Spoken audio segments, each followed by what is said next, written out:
Ever wonder what you'd do if everything you believed about love turned out to be a carefully constructed lie?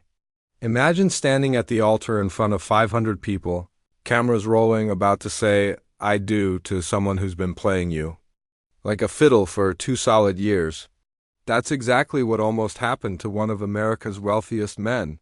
And the person who saved him? Someone he'd never even met before that morning. Buckle up, because this story is absolutely wild, so let me set the scene. It's a beautiful morning at one of the fanciest hotels you can imagine. The kind of place where the doormen wear white gloves and the chandeliers cost more than houses. Inside, there's about to be the wedding of the century. Billionaire groom, stunning bride, guest list full of celebrities and politicians, and enough champagne to float a yacht. Everything's perfect, right? Wrong, because out in the parking lot, there's a man in an expensive suit staring at a woman in a server's uniform like she just told him the sky is falling. And in a way, she kind of did. This waitress, someone he's never seen before in his life, just grabbed his arm with shaking hands and whispered something that makes absolutely no sense. "If you want to know who you're really marrying," she says, "you need to hide in the trunk of her car right now." Now, before we go any further, I want to know something. Where are you watching this from today? Drop your country down in the comments. And if you're new here, go ahead and hit that subscribe button, because trust me, you won't want to miss how this unfolds. Alright, so let's back up and talk about our groom. Carlos Thompson didn't start life as a billionaire, not even close. 55. Years earlier, he came into this world in a cramped Baltimore apartment where the heat barely worked and dinner was whatever his mom could bring home from the wealthy families she worked for. His dad vanished when Carlos was 4 years old, leaving behind nothing but debt and a Bible nobody read. His mother, Lorraine, spent the next 20 years cleaning other people's houses, ironing shirts she'd never wear, polishing silverware she'd never use. But Lorraine had this thing she'd tell Carlos every single night before bed. She'd look him in the eye and say, "Carlos, being poor is just a situation. It's not who you are. Remember that." And he did remember. He remembered it through every scholarship application that got rejected, through every door that slammed in. His face, because of the color of his skin, he remembered it when he started his first business with $3,000. He borrowed from people at his church who believed in him. And he definitely remembered it when Forbes put his face on their cover, calling him some fancy name like the architect of dreams with a net worth of $2.3 billion. Now here he is at 55, about to marry a woman who supposedly loves him for who he is, not what he has. After his first wife walked out when he was still broke and struggling, Carlos had basically given up on finding real love. He figured everyone just wanted his money, his connections, his influence. Nobody actually wanted him. Then he met Amanda Palmer 2 years ago at an art gallery in Manhattan. He just dropped $600,000 on a painting, and this woman was standing there studying it.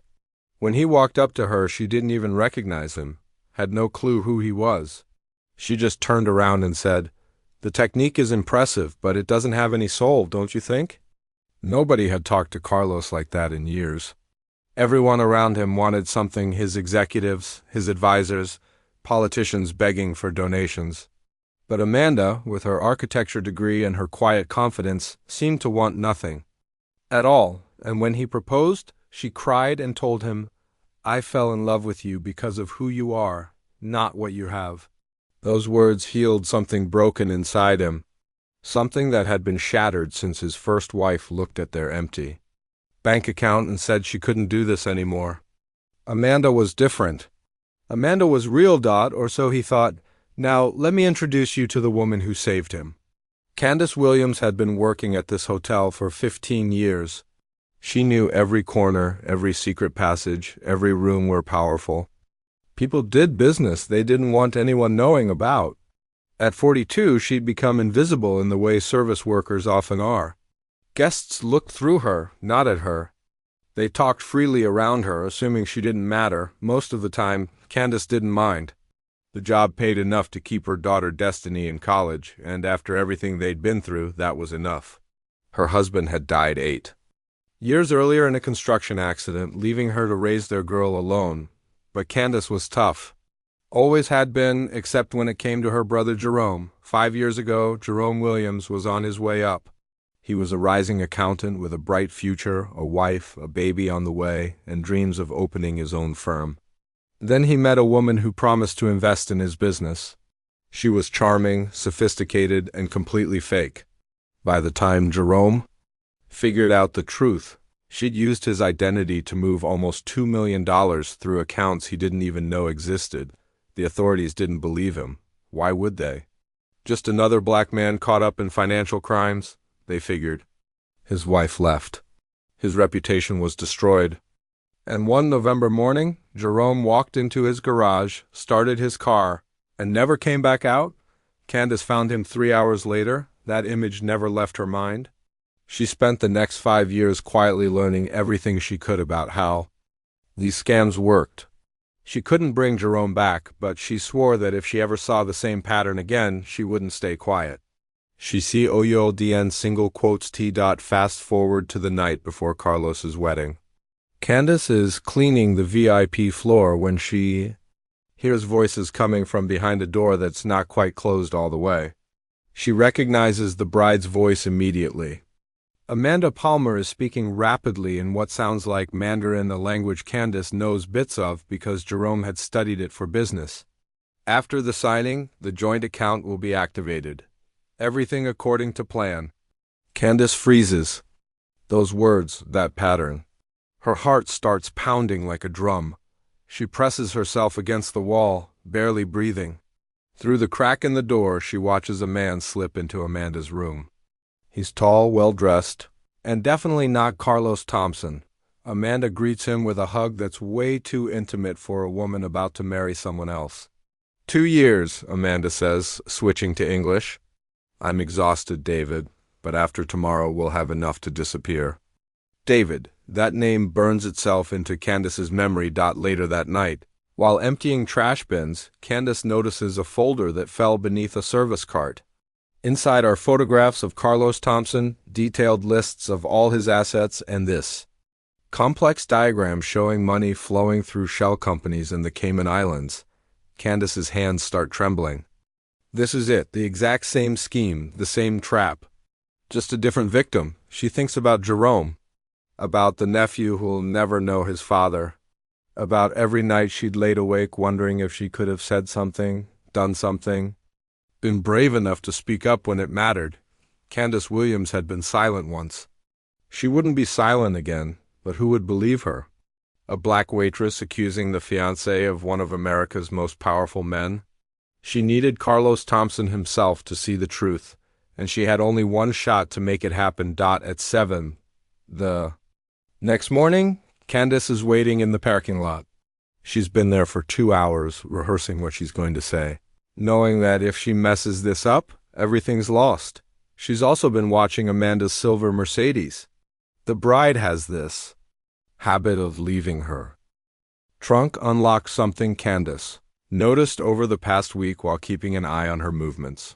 She intercepts Carlos before his security team can react. Mr. Thompson, I know you have no reason to trust me, Candace says, her voice steady, despite the fear racing through her veins. But 5 years ago, my brother was destroyed by people exactly like the woman you're about to marry. I couldn't save him. Maybe I can save you. Carlos stares at her, his expression shifting from confusion to irritation. Who are you? What do you want? Money? I don't want anything from you. Candace meets his gaze without flinching. I just want you to know the truth before it's too late. Amanda's leaving the hotel at 8 to get ready. Her car's parked in Lot B and she never locks the trunk. If, you want to know who she really is, hide inside and see for yourself. Carlos shakes his head, already turning away. This is insane. Security, my brother's name was Jerome. Candace's voice cracks, and for a moment the professional mask falls away, showing the raw grief underneath. He trusted someone who was playing a role, just like you're trusting Amanda. I found his body in our mother's garage. I'm begging you, please just look. Something in her eyes makes Carlos stop. It's not the desperation of a scammer or someone looking for a reward. It's the terrible, unshakable certainty of a woman who's already lost everything and has nothing left to gain by lying. He thinks about his mother, Lorraine, who spent her life being dismissed by people who thought they knew better. He thinks about every time he'd been ignored, underestimated, written off because of where he came from. And he thinks about Amanda, perfect, beautiful Amanda, who never wants to talk about her past, who always has an excuse for why he can't meet her. Family, who dodges every deep question with a smile and a subject change. 2 years. And what does he really know about her? Carlos looks at this waitress standing before him, a woman who has nothing to gain and everything to lose by approaching him. Then he looks at Amanda's car parked alone in Lot B. He built his empire on calculated risks, on trusting his gut when the numbers didn't add up. Right now, something's not adding up. The trunk, he says quietly. Show me. Now, I need you to picture this. Carlos Thompson is a billionaire. He's 6 feet tall, wearing a $2,000 suit, and he's about to fold himself into the trunk of a car like some character in a spy movie. The trunk of Amanda's Mercedes wasn't designed for a man his size. He's cramped, knees jammed against his chest, expensive suit pressing against rough carpet. There's this little emergency release glowing in the darkness, reminding him he could end this craziness any second, but he doesn't reach for it. Candace closes the trunk with a soft click, whispering that she'd be waiting at the hotel when he gets back. Now Carlos is lying there in complete darkness, listening to his own breathing, feeling like an absolute fool. He's a billionaire, he runs boardrooms, he's shaken hands with presidents. And here he is, hiding in a trunk, chasing the accusations of a waitress he just met. At exactly 8:15, he hears footsteps approaching. The car door opens. Amanda's perfume drifts into the trunk, that familiar scent of jasmine and vanilla he'd always found intoxicating. The engine starts, and the car begins moving. For the first few minutes, Carlos hears nothing but traffic and Amanda humming softly to herself. He's starting to feel ridiculous. Maybe Candace was wrong. Maybe this is all some huge misunderstanding. And he's about to ruin the most important day of his life because he listened to a stranger. Then Amanda's phone rings. "David, I'm on my way." Her voice is light, casual, nothing like the tender tone she uses with Carlos.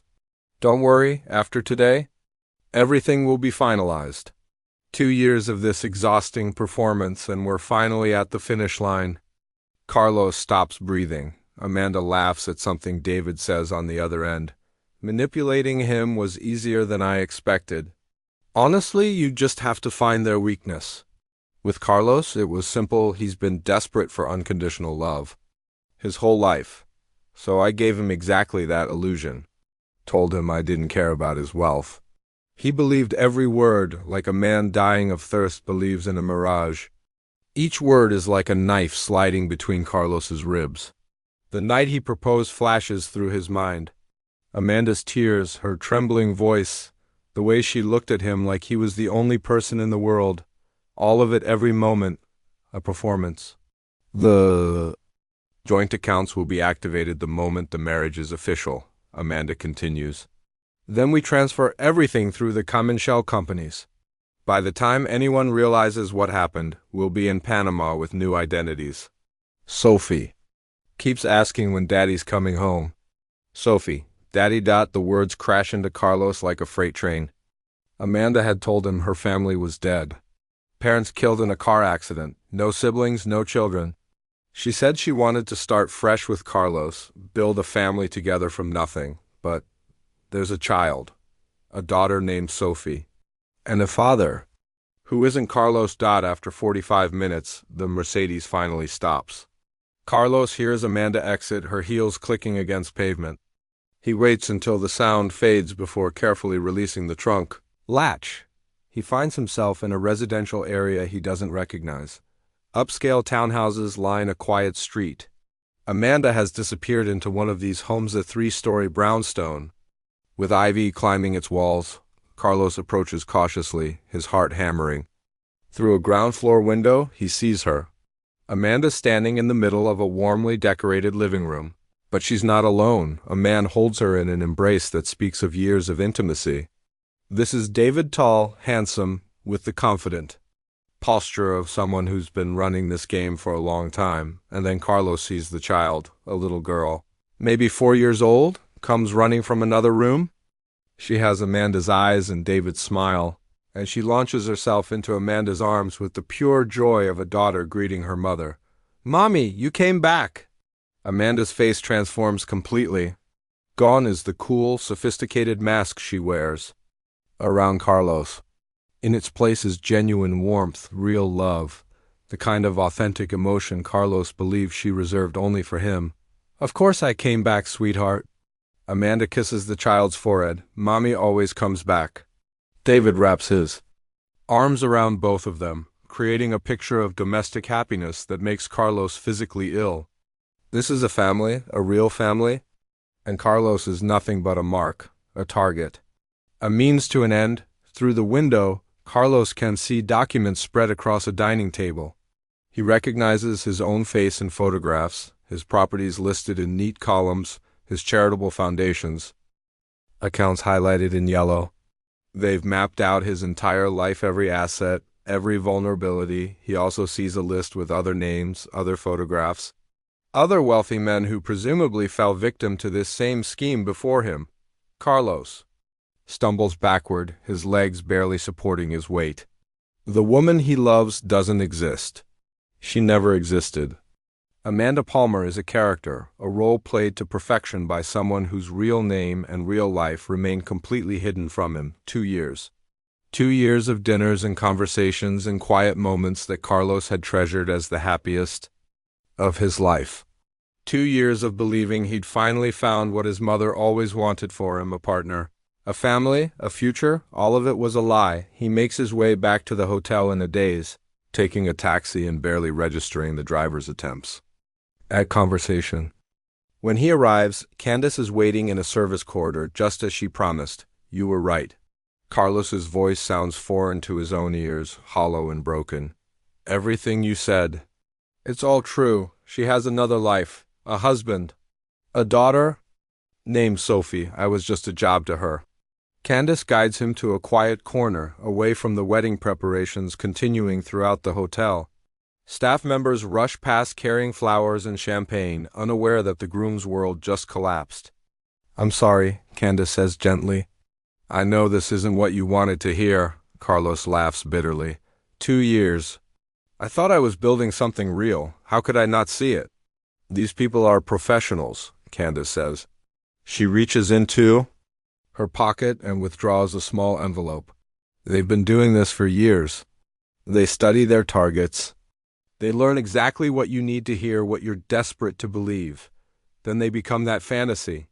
She hands him the envelope. Inside are photographs she took the night before David entering Amanda's suite, the documents listing Carlos's assets, evidence that backs up everything he just witnessed. "There's something else you need to know," Candace continues. "Your charitable foundation. They've been using it to move money. Donations come in legitimately, but somewhere in the accounting, funds are being redirected through companies that don't exist. If this marriage goes through, you'll be legally tied to all of it. When the authorities eventually investigate, and you'll be implicated." Carlos feels the floor shifting beneath his feet. This isn't just about a broken heart. His reputation, his legacy, everything he built from nothing could be destroyed. He could face criminal charges for financial crimes he never committed.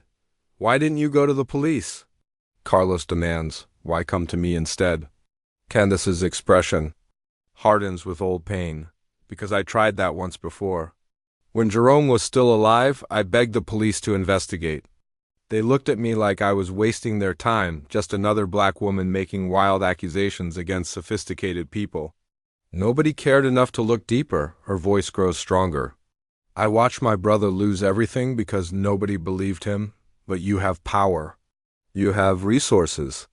If I brought this to the police as just some hotel waitress, what do you think would have happened?" Carlos understands. Of course he understands. He'd spent his entire life fighting a system that dismissed people who looked like him and Candace. The bitter irony isn't lost on him. He'd escaped poverty, built an empire, become untouchable. And yet here he is, learning that the same forces that nearly destroyed him decades ago have simply evolved into something more sophisticated. The wedding starts at 2, Candace glances at her watch.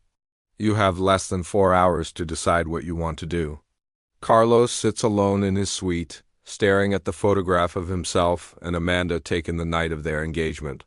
Her smile is radiant, her eyes filled with what he believed was love. He'd kept this photo on his nightstand for months, looking at it every morning as proof that his life had finally become complete.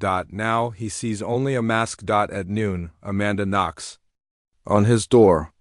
She enters in a silk robe, her makeup partially done, looking every bit the nervous bride preparing for the biggest moment of her life.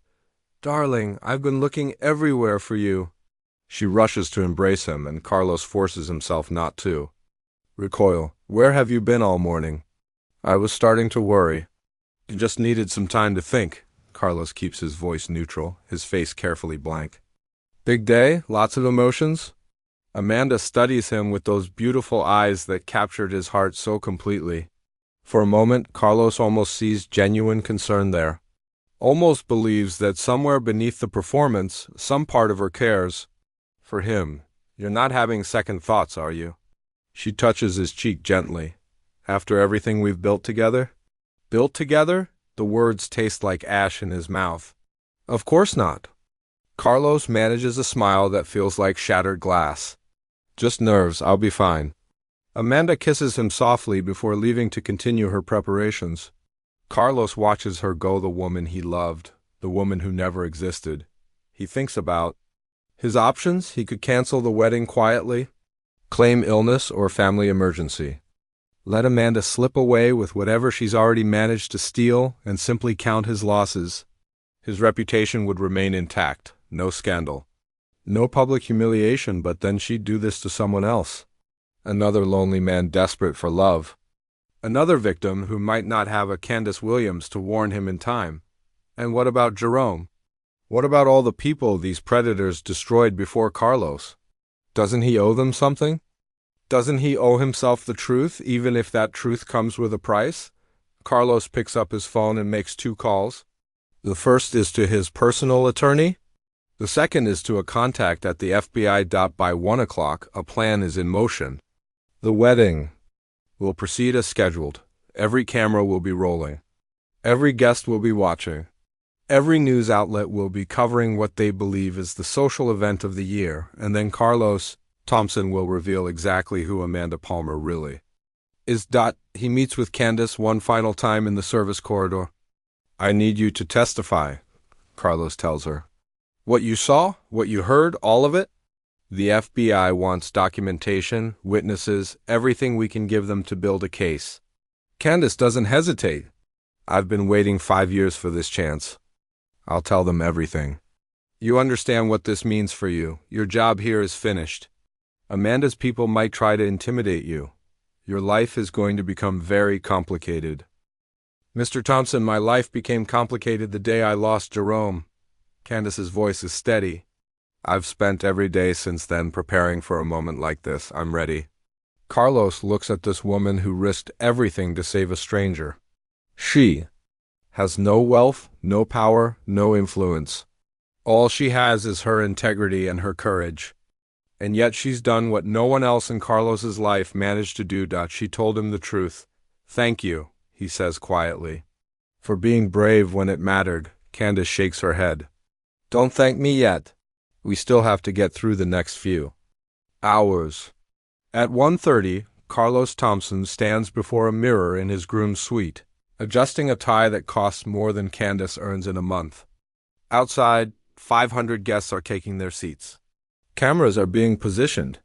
The string quartet is warming up, and somewhere in this hotel, Amanda Palmer is putting the finishing touches on her disguise, preparing to complete a 2-year con that would have destroyed everything Carlos built. She targeted his deepest wound. The orphan boy from Baltimore who never felt truly loved. The divorced man whose first wife left because he wasn't successful enough. The billionaire surrounded by people who wanted his money, his connections, his power, but never simply wanted him. Amanda offered him the one thing he couldn't buy: unconditional love, and he'd been so desperate to believe it was real that he ignored every warning sign. Every inconsistency, every moment when the mask slipped just slightly, that desperation nearly destroyed him. But Carlos Thompson hadn't escaped the projects of Baltimore by giving up when things got hard.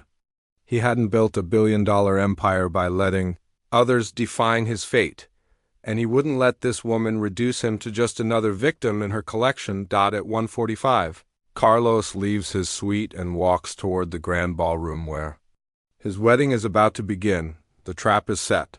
The grand ballroom has been transformed into this cathedral of white roses and golden light. 500 guests fill the chairs in perfect rows, their designer outfits creating a sea of wealth and influence. Cameras from 6 different networks capture every angle, broadcasting the wedding of the year to millions of viewers. Carlos Thompson stands at the altar, his expression calm, his hands steady at his sides. The minister smiles beside him, unaware that this ceremony will never reach its conclusion. At exactly 2 o'clock, the string quartet begins playing Pachelbel's canon. The massive doors at the far end swing open, and Amanda Palmer appears in a gown of silk and lace that cost more than most houses. She's radiant, luminous, the picture of bridal perfection. As she glides down the aisle with measured grace, Carlos watches her approach, seeing her clearly for the first time. Every smile she offers the guests is calculated. Every tear glistening in her eye is manufactured. She's performing the role of her life, and she's magnificent at it. He almost admires her dedication. Amanda reaches the altar and takes Carlos's hands in hers. Her fingers are warm, her grip confident. She looks up at him with an expression of pure adoration that would fool anyone who doesn't know the truth. "You look beautiful," Carlos says, and he means it. She does look beautiful. The monster wearing the mask always does. The minister begins the ceremony, his voice echoing through the silent ballroom. He speaks of love and commitment, of 2 souls becoming one, of promises made before God and community. The words wash over Carlos like water over stone. When the moment finally arrives, the minister turns to Carlos with a gentle smile. "Carlos Thompson, do you take Amanda Palmer to be your lawfully wedded wife? To have and to hold, from this day forward, for better or for worse, for richer or for poorer, in sickness and in health, until death do you part?" Carlos looks at Amanda, at the face he's kissed 1,000 times, at the eyes that promised him a future built on love, at the woman who never existed. "Before I answer that question," Carlos says, his voice carrying clearly through the microphone, "I have a question of my own for the bride." A ripple of confusion passes through the audience. Amanda's smile flickers almost imperceptibly. "Carlos, darling, what are you doing?" Her voice remains steady, but her eyes have sharpened with sudden alertness. Carlos releases her hands and takes a step back. "I'd like to ask you about David and about your daughter Sophie, and about the townhouse on Maple Street where your real family is waiting for you right now." The color drains from Amanda's face. "I don't know what you're talking about." Her voice rises slightly, the first crack in her composure. "Who has been filling your head with these lies?" "No one filled my head with anything." Carlos reaches into his jacket pocket and withdraws a photograph. "I was in the trunk of your car this morning, Amanda. Or should I call you by your real name, Sandra? I heard every word of your phone call with David. I watched you embrace your husband and your daughter in the home you've been hiding for 2 years. Gasps erupt throughout the ballroom. Cameras swing wildly, trying to capture every moment. Amanda's mask finally shatters completely, replaced by something cold and calculating. "This is ridiculous." She turns to the guests, her voice rising with manufactured outrage. "Someone has clearly manipulated my fiancé with false evidence. This is a misunderstanding that we can clear up privately." "I don't think so." Carlos gestures toward the back of the ballroom, where FBI agents have quietly positioned themselves at every exit. "These gentlemen have some questions for you about money laundering, fraud, and a network of similar schemes targeting wealthy individuals across the country." Amanda's eyes dart to the exits, measuring her options. For a moment, Carlos sees the real woman beneath all the masks, not the loving fiancé, Not the sophisticated architect, just a predator realizing the trap is closed around her. She runs. She makes it exactly 15 feet before two agents intercept her, their movements efficient and practiced.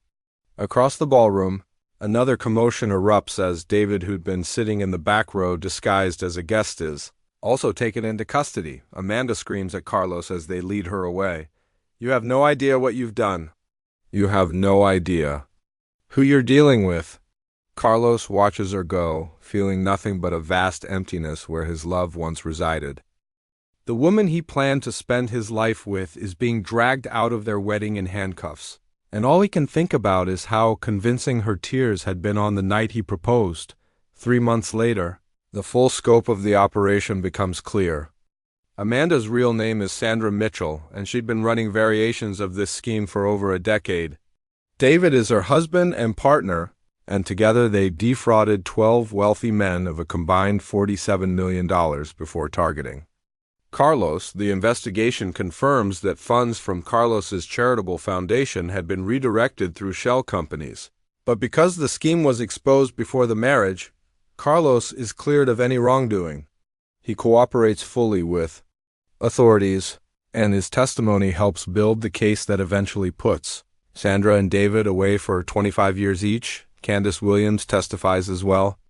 She sits in that federal courtroom and tells the story of her brother Jerome, of how a similar scheme destroyed him, of how she spent 5 years preparing for the moment when she could help stop it from happening to someone else.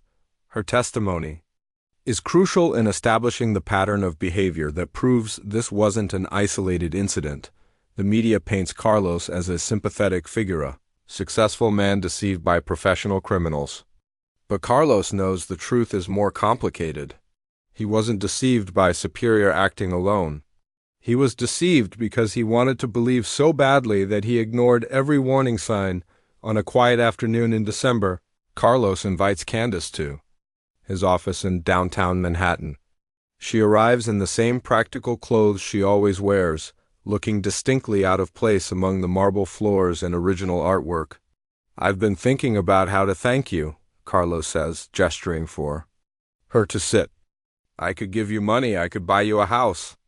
I could set you up for life." Candace shakes her head firmly. "I didn't do what I did for payment. I did it because it was right." "I know." Carlos smiles for the first time in months. "That's exactly why I wanted to ask you something else. I'm establishing a foundation in your brother's name. The Jerome Williams Foundation for Victims of Financial Fraud, Counseling, Legal Assistance, Help Rebuilding Their Lives. I want you to run it." Candace stares at him, speechless. "You spent 5 years learning how these schemes work," Carlos continues. "You understand what victims go through in a way that no one else can. This foundation needs someone who cares about the people it serves, not someone looking to pad their resume. I can't think of anyone better qualified." "Mr. Thompson, I'm a hotel waitress. I don't know anything about running a foundation. You knew enough to save me when no one else saw what was happening. You knew enough to risk everything for a stranger because your conscience wouldn't let you stay silent. The rest we can figure out together." Candace sits quietly for a long moment, her eyes glistening. When she finally speaks, her voice is barely above a whisper. "Jerome always wanted to help people. He became an accountant because he thought he could help families manage their money, build something for their children. He never got the chance to do any of that. Then help me give him that chance now," Carlos says. "Let his name mean something. Let his loss matter." 1 year later, Candace Williams stands at a podium in Washington, D.C., addressing a congressional committee on financial fraud protection. Her daughter Destiny sits in the gallery, beaming with pride at the mother who went from invisible hotel worker to nationally recognized advocate. Carlos Thompson watches from the back of the room. He hasn't remarried, he's not sure he ever will. The wound Amanda left behind is too deep, the trust she shattered too fundamental. But he found something else in the wreckage of his failed wedding. Purpose beyond profit. Connection beyond transaction. Candace concludes her testimony with words she's repeated to herself every day since Jerome's death. The people who commit these crimes count on their victims being invisible. They count on shame keeping us silent. They count on a system that dismisses the powerless and protects the powerful. But I'm here to tell you that invisibility is not weakness. Sometimes the person who sees the truth most clearly is the one nobody thinks to look at. After the hearing, Carlos and Candace walk together through the winter streets of the capital. You know, Carlos says, I spent my whole life believing that success meant accumulating power, money, influence, building something nobody could take away from me. Candace nods, waiting for him to continue. But the morning of my wedding, I had all of that, and it meant nothing. The only thing that saved me was a woman with no power at all, who simply refused to stay silent when she saw something wrong. Your mother sounds like she was a wise woman, Candace says. The things she taught you about seeing people, really seeing them, that's what made you listen to me when nobody else would have. Carlos smiles, thinking of Lorraine Thompson pressing other people's shirts in their Baltimore apartment, telling her son that poverty was a circumstance, not a destiny. She would have liked you, he says quietly. They walk in comfortable silence for a while longer. Two people from different worlds who found each other at exactly the right moment. Behind them, the sun sets over the monuments and memorials of a nation built on impossible dreams. Ahead of them, the work continues.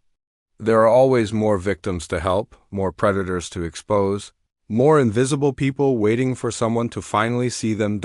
And sometimes, Carlos has learned the person who changes everything is the one standing quietly in the corner, waiting for the courage to speak. Look, I want you to think about something for a second. How many times have you ignored that little voice in your head telling you something's off? How many times have you stayed quiet when you should have spoken up? Candace could have minded her own business. She could have said, not my problem. But she didn't. And because of that, she saved a man's life, exposed a criminal network, and turned her brother's tragedy into something that actually helps people. That's the real story here. Not the billionaire or the wedding or even the con artists. It's about ordinary people doing extraordinary things. When they choose courage over comfort, if this story hit you the way it hit me, do me a favor. Drop a comment and tell me what you thought. Have you ever had to make a choice like Candace did? Have you ever been in a situation where speaking up felt impossible, but you did it anyway? And if you haven't already, smash that subscribe button and turn on notifications, because every single week we bring you stories about real people facing impossible choices and finding the strength to do what's right. Maybe next time it'll be a story that reminds you of your own life. Until then, remember this. Your voice matters. The truth matters. And sometimes the bravest thing you can do is refuse to stay silent when everyone expects you to disappear.